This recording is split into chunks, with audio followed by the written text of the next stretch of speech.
ملک ایران کا شہزادہ جمشید اپنے محل کے ایک کمرے میں دوستوں کے ساتھ بیٹھا ہوا تھا کہ اچانک کمرے کا دروازہ کھلا اور ایک نوجوان اندر داخل ہوا۔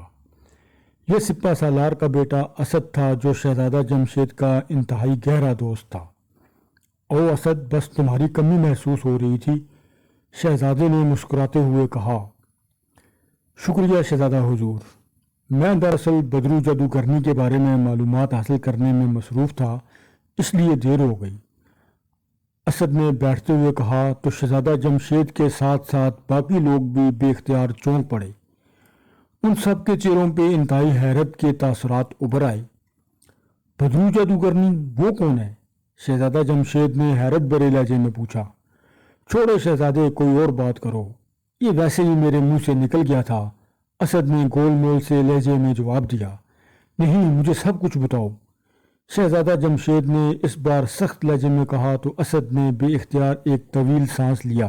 شہزادہ حضور، آپ کو تو معلوم ہے کہ میرے والد سپہ سالار کو انتہائی مضبوط تلواریں حاصل کرنے کا جنون کی حد تک شوق ہے، اور ان کے اس شوق کی وجہ سے پوری دنیا کے اسلحے کے تاجر والد صاحب کے پاس آتے رہتے ہیں، کیونکہ میرے والد کو اگر کوئی تلوار پسند آ جائے تو پھر وہ منہ مانگی قیمت کے ساتھ ساتھ تاجر کو اپنی طرف سے بھی اتنا انعام دیتے ہیں کہ شاید اتنی رقم اسے ساری تلواریں بیچ کر بھی نہ مل سکے۔ آج بھی ملک یونان کا ایک تاجر آیا تو میں بھی اپنے والد کے پاس موجود تھا۔ اس تاجر نے والد صاحب کو ایک تلوار دکھائی جو بے حد شاندار تھی۔ اس تاجر نے بتایا کہ یہ تلوار ستارہ تلوار کہلاتی ہے، اور اس کی خوبی یہ ہے کہ جب بھی کوئی بدرو انسانی روپ میں سامنے آئے تو اس تلوار پر ستارہ چمکنے لگ جاتا ہے، اور اس ستارے کی چمک سے وہ بدرو چیختی چلاتی ہوئی واپس دوڑ جاتی ہے اور انسان پر حملہ نہیں کرتی۔ میرے والد نے اس کی بات پر یقین نہ کیا تو اس تاجر نے مزید بتایا کہ یہ تلوار دراصل ایک جادوگر نے بدرو جادوگرنی کے خلاف استعمال کرنے کے لیے بنائی تھی، اور یہ تلوار ملک آسام کے قدیم دور کے ایک بادشاہ کے لیے بنائی گئی تھی۔ اس تلوار کی مدد سے اس بادشاہ نے بے شمار بدروؤں کو، جو انسانوں کو ہلاک کر دیتی تھی، ہلاک کر دیا تھا۔ اس تلوار کی وجہ سے آسام سے تمام بدروئیں فرار ہو گئیں، تو یہ تلوار شاہی خزانے میں پڑی رہی۔ اب آسام کے شہزادے نے اس تلوار کو فروخت کر دیا ہے، کیونکہ اس کے خیال کے مطابق یہ تلوار اب اس کے لیے بیکار ہے۔ اس تاجر کے بقول جب وہ یہ تلوار خرید کر واپس اپنے ملک یونان پہنچا تو ایک انتہائی خوبصورت عورت اس سے ملنے آئی۔ اس نے شہزادیوں جیسا لباس پہنا ہوا تھا اور اس کے سر پر تاج تھا، لیکن دونوں کانوں پر اس نے سینگ نما ڈھالیں لگائی ہوئی تھیں۔ اس نے بتایا کہ وہ ملک چین کی شہزادی ہے، اور اسے معلوم ہوا ہے کہ اس کے پاس ستارہ تلوار ہے اور وہ اسے منہ مانگی قیمت پر خریدنا چاہتی ہے، لیکن اس شرط کے ساتھ کہ تلوار کو میان سے باہر نہ نکالا جائے۔ اس پر وہ بے حد حیران ہوا۔ بہرحال اس نے اس کی بہت بڑی قیمت طلب کی، جو اس شہزادی نے فوراً ادا کرنے کی حامی بھر لی، لیکن اس تاجر نے بتایا کہ اس نے صرف یہ دیکھنے کے لیے کہ یہ شہزادی تلوار کو دیکھے بغیر کیوں خریدنا چاہتی ہے، اس کے سامنے تلوار میان سے نکال لی۔ جیسے ہی تلوار میان سے باہر آئی، اس پر ستارہ چمکا اور وہ شہزادی روتی پیٹتی اور چیختی چلاتی ہوئی یک لخت غائب ہو گئی۔ تب اس تاجر کو معلوم ہوا کہ یہ شہزادی نہیں تھی بلکہ کوئی بدرو تھی، جو اس طرح تلوار حاصل کر کے اسے ضائع کر دینا چاہتی تھی۔ یہ ساری باتیں سن کر والد صاحب نے وہ تلوار منہ مانگی قیمت پر خرید لی، اور مجھے یہ کہانی سنتے سنتے دیر ہو گئی تھی، اسد نے تفصیل بتاتے ہوئے کہا۔